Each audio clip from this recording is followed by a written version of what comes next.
نحمده ونصلي ونسلم على رسوله الكريم أما بعد أعوذ بالله من الشيطان الرجيم بسم الله الرحمن الرحيم مثلهم كمثل الذي استوقد نارا فلما أضاءت ما حوله ذهب الله بنورهم وتركهم في ظلمات لا يبصرون صم بكم عمي فهم لا يرجعون أو كصيب من السماء فيه ظلمات ورعد وبرق يجعلون أصابعهم في آذانهم من الصواعق حذر الموت والله محيط بالكافرين يكاد البرق يخطف أبصارهم كلما أضاء لهم مشوا فيه فإذا أظلم عليهم قاموا ولو شاء الله لذهب بسمعهم وأبصارهم إن الله على كل شيء قدير صدق الله مولانا العظيم وصدق رسوله النبي الكريم الأمين ونحن على ذلك لمن الشاہدین والشاکرین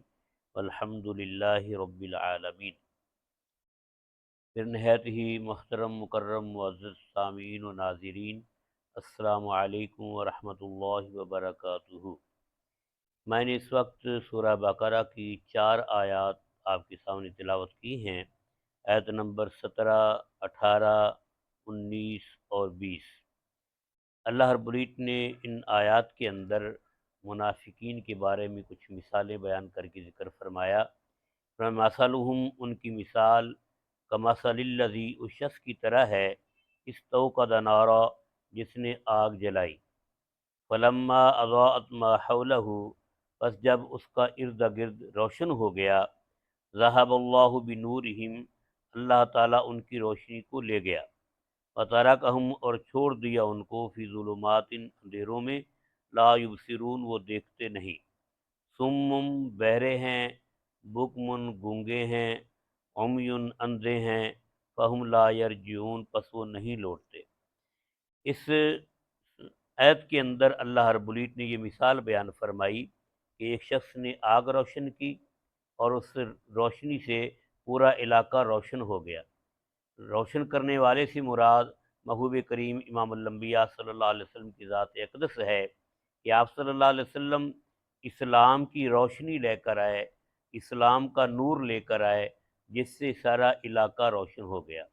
جب روشنی پھیلی، فلما اضاءت ما حولہ، علاقہ تو روشن ہو گیا، لیکن ذہب اللہ بنورہم، اللہ تعالیٰ ان منافقین کی روشنی کو لے گیا۔ اب ان کی آنکھوں کے اندر نور نہیں ہے۔ جب علاقہ روشن ہو اور آنکھوں کے اندر نور نہیں ہو تو وہ دیکھ کیسے لیں گے؟ اس لیے فرمایا وَتَرَکَهُمْ، اور چھوڑ دیا ان کو، فی ظلمات، اندھیروں میں۔ ان اندھیروں سے مراد کفر کے اندھیرے ہیں، جو اپنے کفر کے اندر ہی بھٹکتے رہ گئے، حالانکہ محبوب کریم صلی اللہ علیہ وسلم اسلام کی روشنی لے کر آئے ہیں اور ان کے سامنے اسلام روشن ہے، لیکن وہ اپنے کفر کے اندھیروں میں بھٹکے ہوئے ہیں۔ لا یبصرون، وہ نہیں دیکھتے۔ سمن، فرمایا بہرے ہیں، بکمن، گونگے ہیں۔ بہرے ہیں حق سننے سے، کہ ان کے سامنے حق بولا جا رہا ہے وہ سنتے نہیں۔ گونگے ہیں حق بولنے سے، کہ حق کی تصدیق نہیں کر رہے اور حق کے بارے میں جو اپنا معافی ضمیر کا اظہار نہیں کر رہے کہ یہ سچ ہے۔ فرمایا امیٌ، اندھے ہیں، کہ حق کو دیکھ رہے ہیں پھر بھی اس سے اندھے بنے ہوئے ہیں، بصارت اور بصیرت کے اندھے ہیں، فہم لا یرجعون، وہ لوٹتے نہیں۔ دوسرا فرمایا او کصیب من السماء، یا جیسے کہ بارش ہو آسمان سے، فیہ ظلمات، اس میں اندھیرے ہوں، ورعد، اور کڑک ہو، وبرق، اور بجلی ہو، یجعلون اصابعہم، کر لیتے ہیں وہ اپنی انگلیاں، فی آذانہم، اپنے کانوں کے اندر، من الصواعق، حذر الموت، کڑک اور موت کے ڈر سے، واللہ محیط بالکافرین، اور اللہ تعالیٰ کافروں کا احاطہ کیے ہوئے ہے، کافروں کو گھیرے ہوئے ہے۔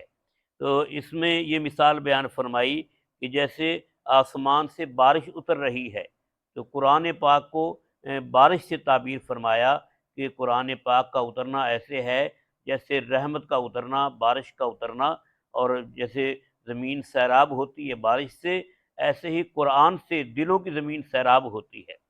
اور پھر اس میں اندھیرے ہیں، کڑک ہے، اور بجلی، اس سے مراد یہ ہے کہ کفر کا مقابلہ، کافروں کا جو ہے مخالفت، اور اسی طرح ان کی دھمکیاں اور ان کے اندیشے اور ان کے خطرات جو ہیں وہ بھی سامنے ہیں، اور اسی طرح ان کے طرف سے امتحانات ہیں، آزمائشیں ہیں۔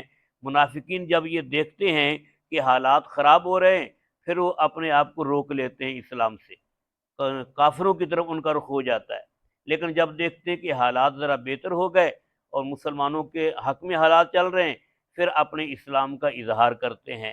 اللہ رب العزت نے ان کے بارے میں فرمایا کہ یہ جو ہے اپنے معافی ضمیر کا اظہار کھلم کھلا نہیں کر سکتے، بلکہ اسلام کی روشنی کو دیکھتے بھی ہیں لیکن اس کے اسلام کے قریب نہیں آ رہے۔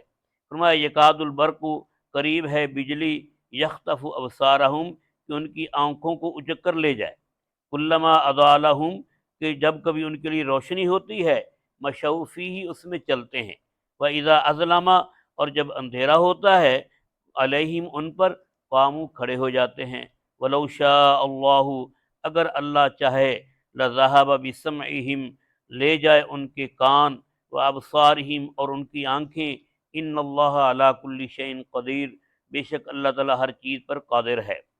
کہ اللہ تعالیٰ چاہے تو ان کی آنکھوں، بجلی کے ذریعے ان کی آنکھوں، ان کی بصارت کو ختم کر دے۔ جب کبھی ان کے لیے روشنی ہوتی ہے، اس سے یہ ہے کہ جب کبھی کبھی اسلام کی روشنی ان کے دلوں کے اندر آتی ہے، جب وہ قرآن کو سنتے ہیں تو ان کا دل گواہی دیتا ہے کہ یہ سچا کلام ہے۔ جب نبی پاک صلی اللہ علیہ وسلم کے معجزات کو دیکھتے ہیں تو دل کے اندر یہ داعیہ پیدا ہوتا ہے کہ یہ سچے نبی ہیں، تو اسلام کے قریب آتے ہیں، کچھ روشنی کی رمق ان کے دلوں کے اندر آتی ہے۔ لیکن جو ہی ماحول بدلا، اپنے کافر ساتھیوں کے پاس گئے، منافقین اپنے سرداروں کے پاس وہ منافقین گئے، تو فوراً ان کے دل کی حالت بدل گئی۔ اس لیے فرمایا کہ قریب ہے بجلی کہ اچک لے ان کی آنکھیں، جب ان کے لیے روشنی ہوتی ہے اس میں چلتے ہیں۔ اس لیے اس سے مراد یہ ہے کہ جب ان کے دلوں کے اندر اسلام کی روشنی کبھی آتی ہے تو اسلام کو جب سچا جاننے لگتے ہیں تو پھر اس میں چلنے لگتے ہیں، اسلام کی روشنی میں۔ وَإِذَا أَظْلَمَ عَلَيْهِمْ قَامُوا، اور جب وہ ان پر اندھیرا ہوتا ہے، یعنی کہ کفر کا اندھیرا ہوتا ہے، پھر کھڑے ہو جاتے ہیں۔ اگر اللہ چاہے تو ان کے کان اور ان کی آنکھیں لے جائے۔ اللہ تعالیٰ اس بات پر قادر ہے، لیکن اللہ تعالیٰ فوراً کسی کو نہیں پکڑتے، بلکہ اللہ تعالیٰ کی طرف سے مہلت ہوتی ہے۔ جب وہ ایک حد کراس کرتا ہے، پھر اللہ تعالیٰ کی طرف سے پکڑ آتی ہے۔ اس لیے فرمایا اللہ چاہے تو کر سکتا ہے، لیکن اللہ رب العزت نے ان کو مہلت دی ہوئی۔ وَلَوْ شَاءَ اللَّهُ، اگر اللہ تعالیٰ چاہے، لَذَهَبَ بِسَمْعِهِمْ، البتہ لے جائے ان کے کان، وَأَبْصَارِهِمْ، اور ان کی آنکھیں۔ إِنَّ اللَّهَ عَلَى كُلِّ شَيْءٍ قَدِيرٌ، بے شک اللہ تعالیٰ ہر چیز پر قادر ہے۔ اللہ رب العزت ہمیں ہر قسم کی منافقت سے محفوظ فرمائے اور ہر حال میں اسلامی تعلیمات کے مطابق ہمیں عمل کرنے کی توفیق نصیب فرمائے۔ آمین۔